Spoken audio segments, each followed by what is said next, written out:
Jeep Compass 2012.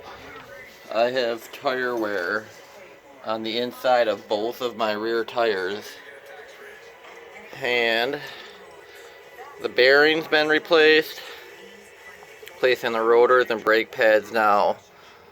This is the upper control arm I replaced, and it goes up into there.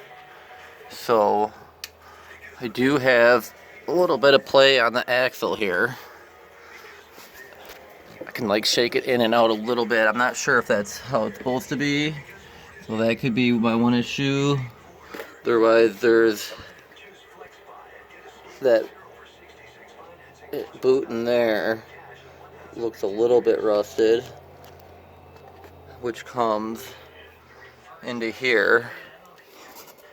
Which, yeah, the main back trolling arm bushing, I'm guessing.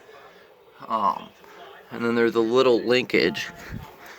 I can't move it at all, and I can't really see the bushing in there. Looks alright though. And then same with the inside of it then. Thinking that could be a problem. And yeah, so I replaced that up here. These sway bar links, those don't seem to be moving. And then either could be this back bushing in there, and there's another bushing in there.